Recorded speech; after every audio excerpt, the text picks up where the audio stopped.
Good afternoon. Just want to welcome all of you once again. And I got Butch here with me today, and I want to thank him for once again for helping us out. Last week you were busy and doing other stuff, it's good to be back here. You know, we talked about residential school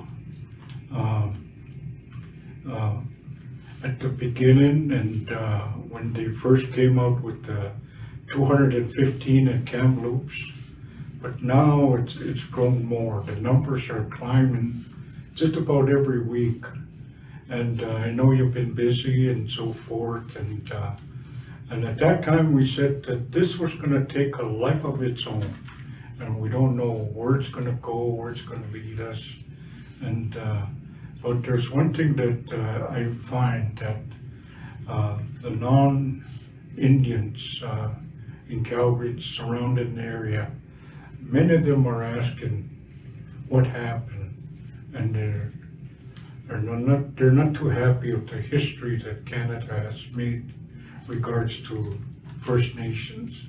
So that's a little bit of what I've heard in the past while, and so maybe just give us an update on some of the things you've been doing. I know last week I shared a little bit with the people regarding some of the things that I was doing and involved, and will continue to do that. Most of it is educational wise with our neighbors outside the reserve. They're eager to know, they want to know, and some of this stuff I hear is going to go to classrooms to help educate folk actually, and so they can understand what happened to us when we were young. Yeah. Okay, for myself, I've been involved with some schools in Calgary that want to, as you say, get educated about residential school, and I even invited a couple of teachers to come out here and do a tour of the reserve. And they didn't realize that we were such a black hole in the middle of Alberta. People don't have any knowledge about our territory and also our home grounds here in the Siksika. And there are a lot of things that they needed to understand. And also they needed to be aware, especially about the residential school that's still standing. And they were quite amazed and shocked at the same time that there was such a building that was still intact and still being utilized.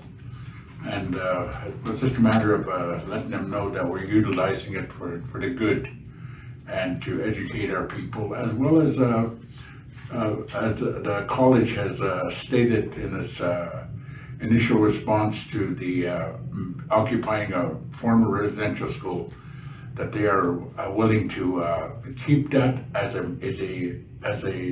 living museum, I guess you could say, so people could actually see it for what it is and begin to understand what we were subjected to here at Siksika. Also, from our brothers and sisters in the States, with their defense, with their what they call their interior minister or secretary. Yeah, she's an indigenous lady, and I think her name is Helen, and she has instituted a full awareness and review of residential schools. So that has prompted the U.S. to begin to mobilize, and and in some cases there are some schools, like in Puyallup, Washington, they're repatriating these unmarked graves. They're in the process of doing some ceremonies to bring these children home. and which is in itself quite a big development. And now they're investigating other places like a big school called Carlisle, and also residential school survivors in the States have been prompted by our the findings that are up here to begin to share their stories.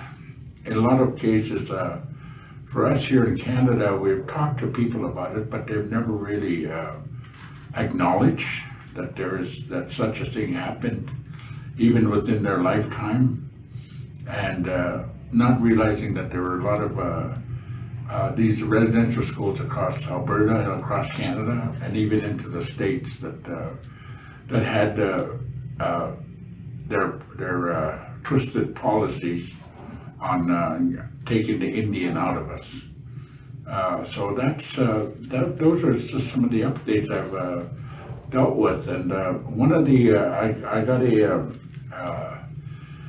an invitation from one of the major stores in Calgary to come and talk to them about this, because their staff have been affected by this, to start to begin to ask what is it all about, what happened, and all this, looking for some specific information, and that's how it got referred to me to work with them. So there's institutions such as retail outlets that are beginning to understand, and at the same time they want to gain better understanding of what this process was all about, especially regarding us as children, and our parents as children, and even our grandparents as children, being subjected to this kind of, I think the word that's being used nowadays is genocide, which is in the dictionary meaning of genocide. We actually fit all that criteria that is under the definition of genocide. So now there's also a charge that has been brought forward regarding Canada to be charged regarding this genocide within the World Court.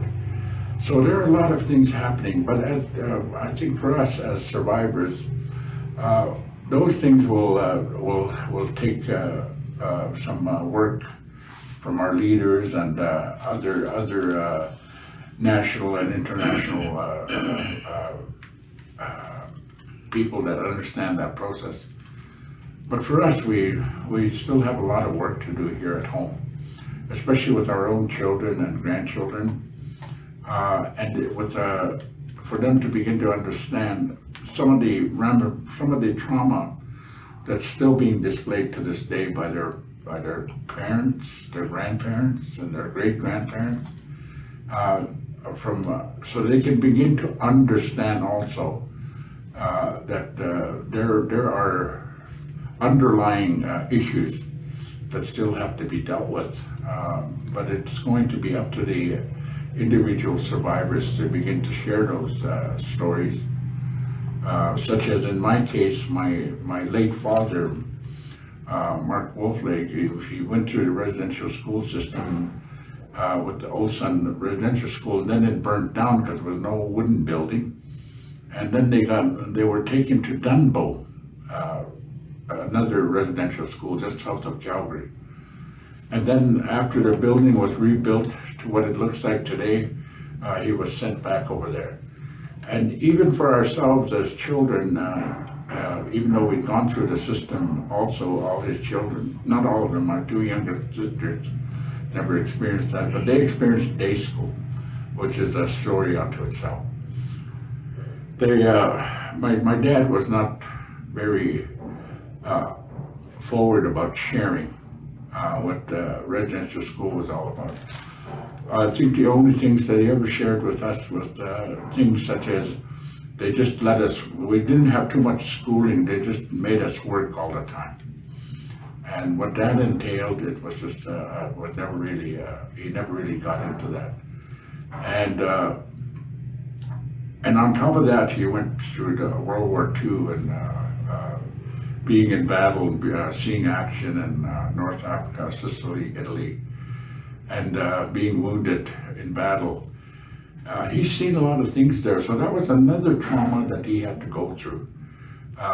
And he was, in his later years, into the late 90s, he had a chance to start sharing some of those experiences from the war, which he had been carrying around. So there was a lot of, I guess you could say, the symptoms were all there regarding his being not very open with us and not really showing affection other than by his actions, that he showed that he cared about us, and showed his love for us by just working diligently to provide for the family. And he had his moments when when I was growing up, when he was into drinking, and it was a very volatile person when he was under the influence. And that's when the rage, I guess, in a way, would come out. So in his later years, he stopped drinking, and I think in the late 70s or middle 70s, he stopped drinking and began to get back to the spiritual ways, but still he carried a lot of this baggage with him. And I had a chance to go down to Albuquerque for that Gathering of Nations. On the drive down there and the drive back up, he had a lot of time to tell me stories about, mostly about the war. Some things that he had seen, some things he had experienced. And he was especially troubled by war and how it affects children. Which in a way it's kind of like a roundabout way of talking about himself from residential school. So for me, that has been the experience, and also, as I said, we need to keep focused here at Siksika and begin to help our young people understand what this is all about. Because there are still survivors out there that display these way of showing love, but not necessarily by hugging and showing affection that way. That for a lot of them, they're just by the fact that they're hanging around with their children. I guess it would be comfortable at that stage for a lot of survivors, and so that would be my take on what has happened. Regarding this taking a life of its own. You know, there's a lot of questions that have been asked about, and one of the common questions that I hear that's coming from the people on the outside, they're saying, why did it start to begin with? So those of us that have a historical knowledge of the residential school and know the newcomers when they came, and it was all about the land and the resources. So they wanted to occupy this, but what they found out was there happened to be First Nations on those lands, and so as a result of that, this is what happened. And basically, the newcomers wanted to take our land, and so they worked with the government at that time. So maybe just tell us a little bit about some of the historical stuff that went on, and where we are today with the relationship with the newcomers, and then with the government. And we continue to have a relationship with them because of those legislations that they brought forward. Number one, the Indian Act. And so I encourage a lot of the new people that are wanting to know more about why did this happen? How come you got how come they built residential school? Why? And so that's part of my answer to them. And I tell them to get a good knowledge about what their thinking was. You read the Indian Act, and you read it when it first came out, and it was very paternalistic, very controlling, and it is still today. So maybe just give us a little bit some of the historical sites, and then also, well, I'd like to wrap up once again. Where do we go from here? What are the next steps? Okay, for myself, working in the addictions field in the early 70s, and then working for Nietzsche Institute in St. Albert, we were tasked with putting together a curriculum. And one of the curriculum that we had to put together was culture and cultural values. That was one of the training sessions that these addictions workers, the elders that worked with us at Nietzsche had said, we have a lot of young people, we have people that have been estranged from the culture and are starting to have a yearning to learn more. You need to give them at least some kind of basic knowledge to move forward with. And at that time, we were very, I guess you could say, forward thinking, because one of the things that we looked at was the residential schools. And how did those come about? And as Vincent has talked about the policies that were in place around the time of Confederation, and even before that, we had a lot of land here that was occupied by Indigenous people all over Canada and in the States also, and possibly and also into South Americans and Mexico and so forth, Central America. But the big prize was the land and the resources that held.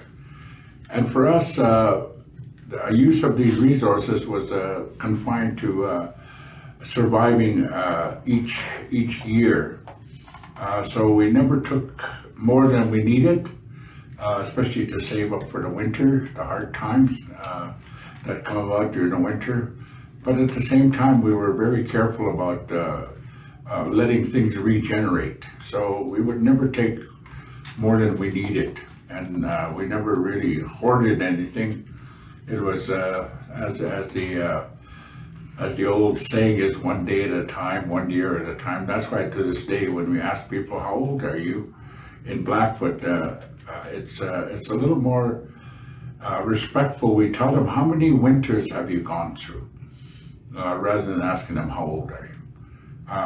So those kind of differences between our outlook on the land and the non-Indigenous outlook, which was making use of the resources. So with that curriculum that we started to look at, one of the things that we found in our research was way back in the 1800s, before the 1800s, I should say, they had these Jesuits come out from France to Christianize Indians, who were looked at as savages. That's where the French word came from, that turned into the word savages. And that's how they seen us, as being non-human. So they were sent here as Jesuits to Christianize the people, especially in places like in the East, in Quebec. So they went out but it was frustrating for them because these Indigenous people kept moving, because they have to move with the land and the resources that they need to replenish and move to another area. So that was frustrating for them. So they wanted to keep them all in one place. So one of the things they started building was stockades that would keep the Indians all in one place. So put that on your mind, because I'm going to refer back to it in a little bit. And then the other frustrating thing for them was the men kept referring to the women in regards to decisions that need to be made, which was totally against the European way of thinking, where man is the is the king, patriarchal society. And here we had what was known as a matriarchal society, which was the women were the important people that need to be listened to, that need to be heeded, and their recommendations need to be acted on. So the respect was there from our people regarding our mothers, grandmothers, and aunts, and so forth.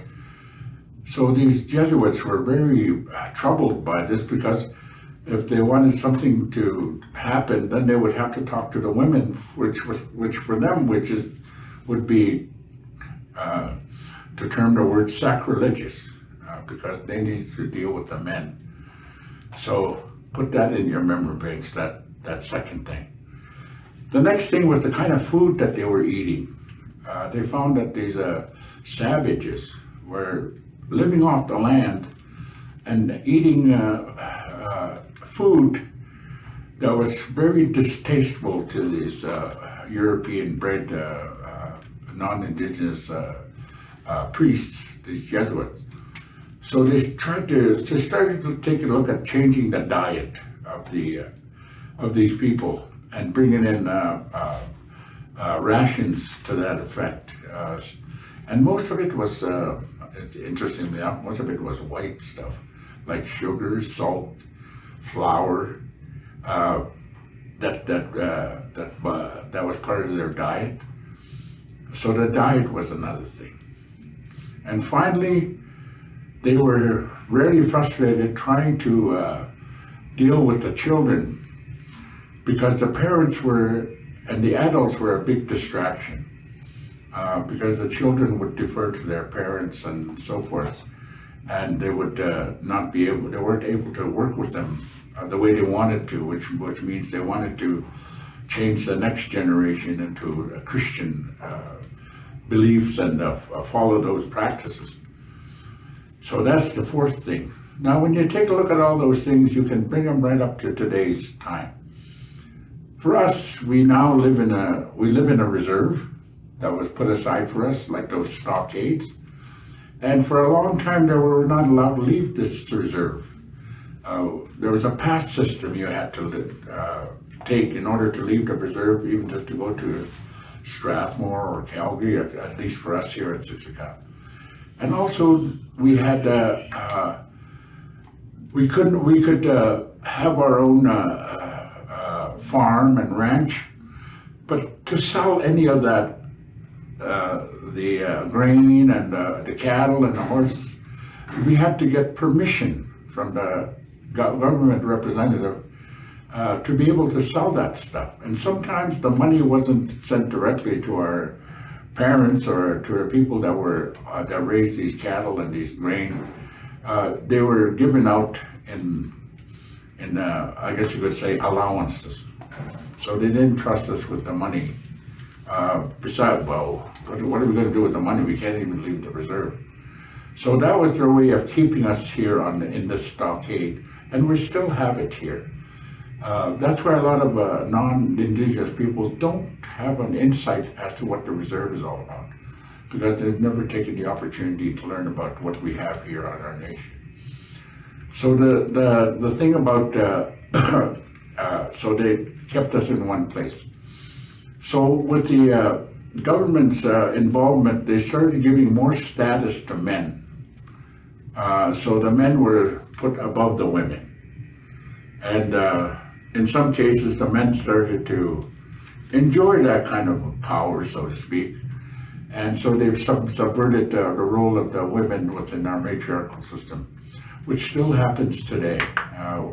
We still have a lot of our male population think that they're the center of the family, when it's actually the mothers and the grandmothers. And it takes a bit of a change of thinking to begin to work with that. So that's another area that needs to be, it'll be remedied.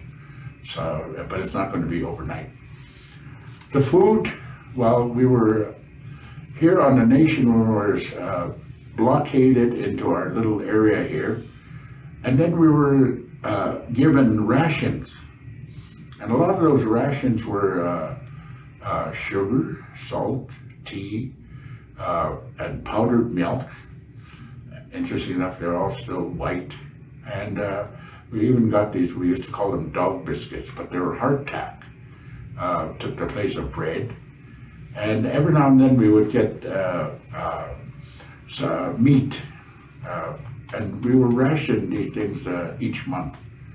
So they were doing our diet and putting this stuff into our diets, which hasn't helped over the years regarding all these kind of ailments, such as especially the issue of diabetes. So the food. Now the next piece, which was the children. And that's where residential schools played a really big part, where they separated the children from the parents and started to get the Indian out of them. And that's how these residential schools came to be a very big part of our history over a century, about a century and a half. So for us, me and Vincent you might say we're on the tail end of these residential schools, but it had already done enough damage to our older siblings, our parents, our grandparents, and which we are still trying to sort out at this time. So sometimes, a lot of times, in order to deal with trauma, you try and kill the pain. And for our people, addictions is a very fast way of dealing with the pain, at least for a day. And for some people, it becomes a daily ritual to kill that pain, especially along with what they have done that's kind of shameful and embarrassing when they're under the influence. And now there's more added pain to that. So these are some of the things that we came up with in regards to our cultural awareness training for our addictions workers, because we felt that that was very, very important. So the bits and pieces of residential schools started to play their part. And other non-Indigenous agencies like the social workers here in Alberta, we took some of that curriculum and started working with them, and under the what was called Understanding Native Communities. So back in the 80s, we started laying groundwork for a lot of this information that is now widely known nationally and internationally. So just some quick background. I think when they came, they saw the First Nation communities on the land. And so what they wanted was, of course, the land and the abundance of the land. And so in a humane way, they figured there's one way to get rid of the First Nations, and that was through residential school. And I don't want to get into a lot of the other stuff. It was very, very awful what they did to us. And then, but with residential school, they thought they were going to do the humane way, but instead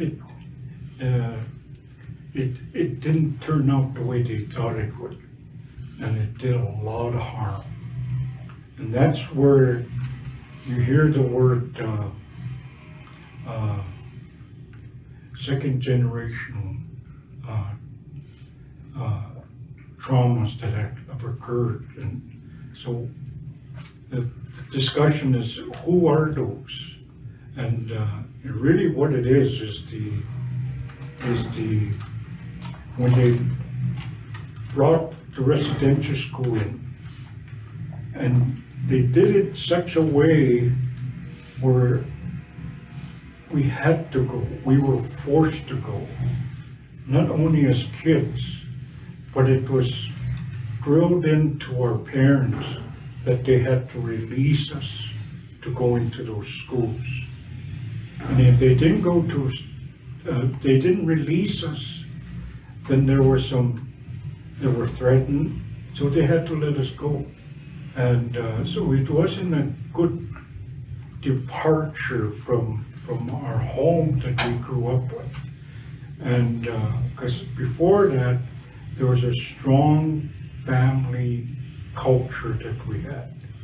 And we were instilled with the values of our leaders, our society leaders.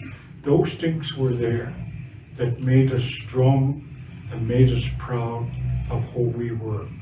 And it gave us the strength to continue on. And so what they did was that they tried to break all that, not only the family structure. So the family structure was torn apart. And so what happened was the parenting skills that they learned suddenly was taken away. And now we were placed in residential school, and so it was difficult. And of course, alcohol came into the picture, and a lot of stuff came in. And so those skills, those values took a beating with our people, with our parents, our grandparents, and so forth. And as a result of that, because the lack of the parent skills that was not there anymore, the kids that came along suffered. So that's what that term comes in, the generational effect of the residential school. But now, we're glad to see a lot of that coming back. And it's coming back with more strength, and the people are recognizing we just about lost who we were, the values, the teaching of our grandparents, our parents. Those things today are becoming stronger and stronger. So I appreciate that. So I think, of course, we still got a long ways to go. We got it did a lot of damage, and it wasn't very nice what happened to us, but we'll get there. And I think the family unit needs to get stronger, and the families coming together in a good way as they help each other. We know we can get to that next level. And what I say to people when they say, what is it that we can do? And there was a document that was written over 100 years ago that was very detrimental to First Nation. And those laws existed back then. They were very detrimental, they were harmful to First Nation. But today, we have documents that are there that are very good, in my opinion, that are very good.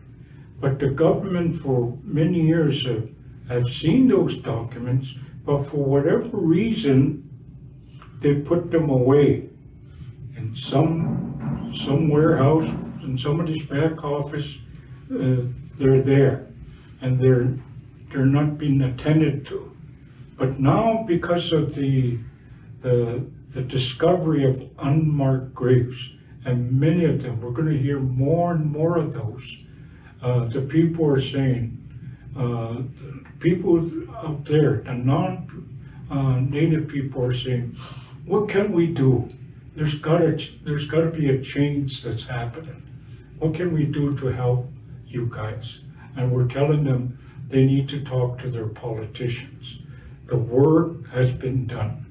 And some of the hard work, some of the dedication and the work that's been done by, for instance, Murray Sinclair and the others that worked on the TRC, when it was done and they heard all those stories, horrendous stories of residential school survivors, and they put those stories together, and then at the end they came out with all those recommendations. And that's what I tell people. Those are the documents they can look at. Those are the next steps they can use to move forward. And then there's another document that people need to be aware of, and that is the United Nations Declaration for Indigenous People. That's another one that a lot of our own people our own First Nation lawyers work together and put that together for us, those are the next steps. And we don't want them to hide it no more, the government people, but we want them to dig it up and use those things. Can I add something? Yeah, go ahead. Yeah, you just kind of triggered my thoughts regarding all these documents working backwards. We had that, like the TRC, Yeah, the United Nations Declaration. And then even prior to that, we had what was called the Royal Commission, yeah, which actually sparked off the TRC. yeah. So there is a lot of documentation out there that has been taken from our people. And this Royal Commission traveled right across Canada. Those are just some things, even that report, that little known person, that doctor, Yeah, that came across and did an evaluation of residential schools. And then I guess he got fired for telling the truth. That's very important information. Yeah. So I would probably imagine there's documentation yeah, all over. It's just like what I talked about at the beginning regarding the Jesuits. Jesuits were very good writers. yeah, So they have all these chronicles somewhere in France that highlight all these, their viewpoints and their trials and tribulations in dealing with Indigenous people here in Canada regarding first contact. And I imagine there's records, because I remember one time somebody was saying when our last Indian agent left here at Siksika, they took a whole bunch of files out of the office, and they just filled truckloads of information that were shipped somewhere, and they can't just destroy them. So there's documentation, and the other thing is regarding our hospital.